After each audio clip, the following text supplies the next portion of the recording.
बिस्मिल्लाहिर्रहमानिर्रहीम। नाज़रीन को मेरी तरफ़ से सलाम कबूल हो।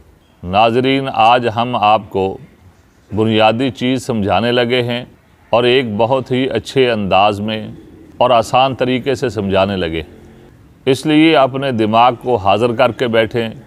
इंशाअल्लाहुल अज़ीज़ जिस आदमी ने हमारी ये वीडियो सुन ली और इसको समझ लिया तो उसको अपने जिस्म की तमाम बीमारियां समझ आ जाएंगी। तो नाज़रीन, इंसानी जो जिस्म है इसके अंदर आपको 4 चीज़ें मिलेंगी। इसमें आपको असाब नज़र आएंगे, या इसके अंदर आपको गुदूद नज़र आएंगे, या इसके अंदर आपको अज़लात नज़र आएंगे। असाब के अंदर इंसान का दिमाग है और दिमाग के साथ जुड़ी हुई जितनी भी चीज़ें हैं उनको असाब कहा जाता है। और गुदूद के अंदर इंसान का जिगर और जिगर के साथ जुड़े हुए तमाम उज़व, जिस तरह लबलबा है, गुर्दे वगैरह हैं, इन सब का ताल्लुक़ जिगर के साथ है, तो इनको गुदूद कहा जाता है। इसी तरह अज़लात के अंदर इंसान का गोश्त और हड्डियाँ हैं। तो नाज़रीन, चौथी चीज़ इसके अंदर एक खून है, जिसके अंदर इन तीनों चीज़ों का अल्लाह तबारक व तआला ने खुराक का बंदोबस्त किया है। तो नाज़रीन, जब इंसान के जिस्म में इन 3 चीज़ों में से किसी चीज़ ने बढ़ जाना है तो उसके साथ भी इंसान का जिस्म डिस्टर्ब होगा, बीमार हो जाएगा। अगर इन तीनों चीज़ों में से किसी चीज़ के अंदर भी कमी आ गई तो तब भी इंसान बीमार हो जाएगा। इसको आप एक मिसाल से भी समझ सकते हैं।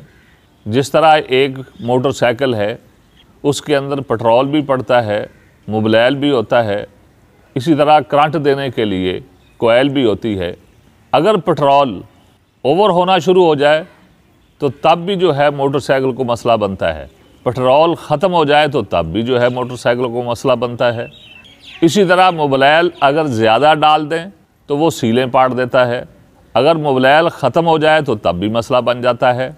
इसी तरह कोयल जो है, ये करंट ज़्यादा देना लग जाए तो वो लाइटें साड़ देती है। तो इसी तरह इंसानी जिस्म में भी असाब के साथ ताल्लुक़ रखने वाली चीज़ जो बलगम है, जिसको हम रतूबत बोलते हैं, ये अगर बढ़ जाए तो तब भी इंसान के अंदर कोई ना कोई बीमारी, नज़ला हो जाएगा। नज़ले के साथ बुखार भी हो सकता है। इसी तरह इस रतूबत के बढ़ने की वजह से आतशक तक की बीमारी लग जाती है। इसी तरह अगर इंसान के जिस्म में गुदूद जो हैं वो अपने काम के अंदर ज़्यादती कर जाएं, जिस तरह जिगर जो है ये सफ़रात ज़्यादा पैदा करना शुरू कर दे, अब जो है उस सफ़रात की ज़्यादती की वजह से इंसान के जिस्म के अंदर कोई भी अलामत ज़ाहिर हो सकती है। पेशाब के अंदर पथरियाँ बन सकती हैं, इसी तरह पित्ते में पथरी बन सकती है, या इसी तरह इंसान को यरकान तक हो सकता है, क्योंकि जिगर ने गर्मी ज़्यादा पैदा करनी शुरू कर दी है। मिसाल, करंट देना ज़्यादा शुरू कर दिया है। इसी तरह अगर जिगर गर्मी पैदा करना ही बंद कर जाए तो फिर भी जो है इंसान को बहुत सारी बीमारियां लग सकती हैं। उनमें सबसे पहली इलामत तो ये है कि जब जिगर गर्मी पैदा करना बंद कर दे तो इंसान को बुखार हो जाएगा।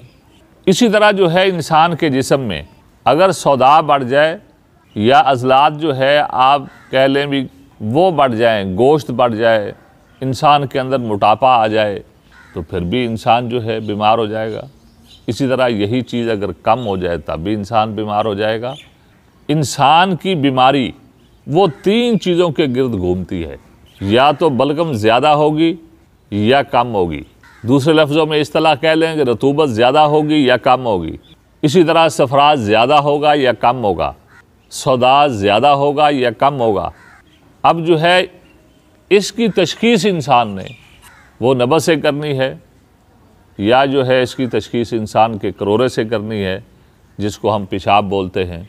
जब तशख़ीस सही हो जाएगी, बस जिस चीज़ के अंदर ज़्यादती है उसको कम कर दें, जिसमें कमी है उसको बढ़ाकर जो है एतदाल पर ले आएँ, उसको बराबर कर दें तो इंसान ठीक हो जाएगा। तो ये नाज़रीन हमारा आसान सा तरीका बीमारी को समझाने का है। अगर इंसान को ये समझ आ जाए तो इंशाअल्लाहुल अज़ीज़ इंसान ख़ुद इलाज कर सकता है अपना, खुराक से, दवाई से भी।